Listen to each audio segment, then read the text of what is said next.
Well, first of all, we like to go big at London Real. So when the first film came out, Dorian Yates, I'm like, we have to have a red carpet premiere, right? Why wouldn't you? Right. So we pitched this to Dorian, fly in, we're gonna, have everyone show up in suits and ties. Of course, we do it at BAFTA, where they actually give their Academy Award equivalent right on Piccadilly in London. All the fanfare, open bar, champagne reception, 300 guests. I mean, we go big.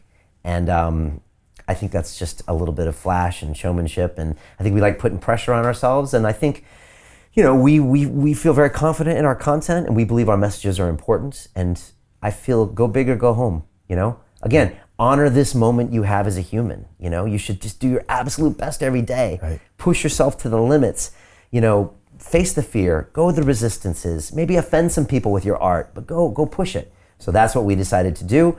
It was a ton of pressure. On something like that, we're working on the movie right up to the hour. We're doing test screenings in the studio 4 weeks out, 3 weeks out, 2 weeks out. People are coming over here watching the movie, telling us how much it sucks, telling us how they don't understand that. We're recutting, we're re-editing, it's just so much stress. Meanwhile, Dorian's coming to town, hasn't seen the movie. All his friends and family are coming. We're selling tickets to the premiere. People are paying hundreds of pounds to be there. The venue's there. I equate it to basically driving like a hot rod towards a brick wall, and right when you're about 90 miles an hour, you put your foot on the pedal and you go up to like 150 miles an hour, just hoping the airbags are gonna work. So meanwhile, the movie's not done yet, and I'm sending out invites and promoting BAFTA and trying to sell more tickets when I'm like, we don't even have anything yet. So it's tense. And when the lights go down, I'm just thinking, okay, first of all, I'm thinking, let the movie play correctly for the next 90 minutes. That's what I'm thinking. I'm also thinking, I'm very proud of this movie. I felt the same way with Ito and the same way with Dorian. The whole team, myself and Luis, we spent so much time on this that honestly, I'm proud of it. Even if they don't like it, I'm proud of it. So I do kind of disassociate a little bit, And then I try to enjoy the moment, and I hold Mariana's hand really hard. That happened in both of them. And about 15 minutes in through Dorian, and she had seen an earlier cut, she turned to me and she said, "That's great." And I was like, okay, cool. That was good. But with Ito, with the lights went out, and again, it was madness beforehand, much harder film to make, much more difficult. So many constraints Ito put on us. I'm not gonna move for you. That was a great constraint Ito put on us. Thank you, Ito. But it forced us to be better filmmakers. So we had to find a better way to tell his message. And I'll put that movie, I will put that head to head against any content that is made about Ito or since or in the future. I'll put our movie head to head against anything. I think it's going to be the best. History will show. So, but we had to do it with constraints, and that was really hard. So we were working up to that premiere.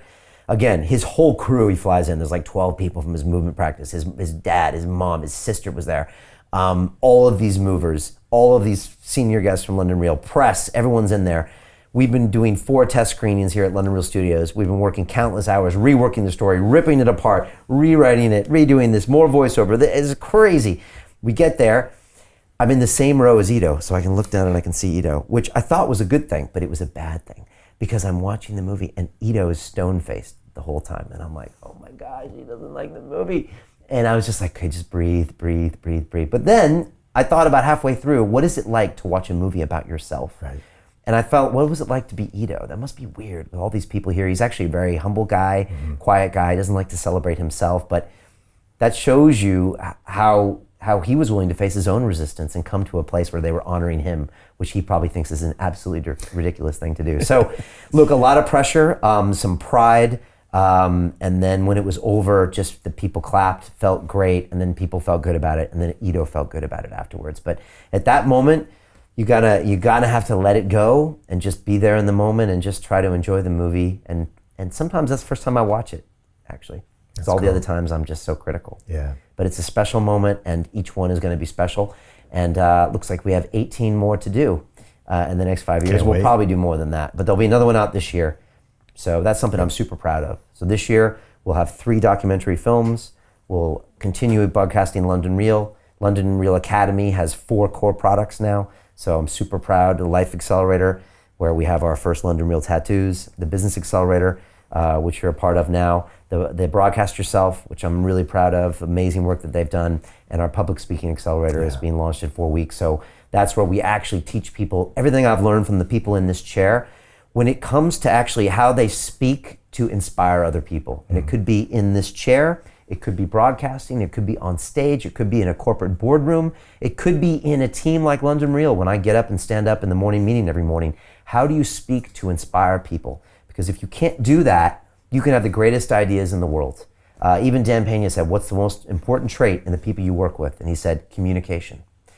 If you can't speak about it intelligently and inspirationally, it's not worth it. Right. The most important 16 minutes of content I ever put out, and I've put out probably 500 hours of content on YouTube, maybe 1,000. The most important 16 minutes is my TED Talk, because it's condensed into this piece where you understand who Brian Rose is, who London Real is, my struggles, and that is because communication is so important. So that's the next thing we're teaching, and I'm super proud of what we've done this year. That's great. Continue watching this fascinating conversation for free by clicking on the link below to visit our website, learn from the best minds in the world, and connect with a community of passionate people building the best versions of themselves. Just click on the link below, and I'll see you on the inside.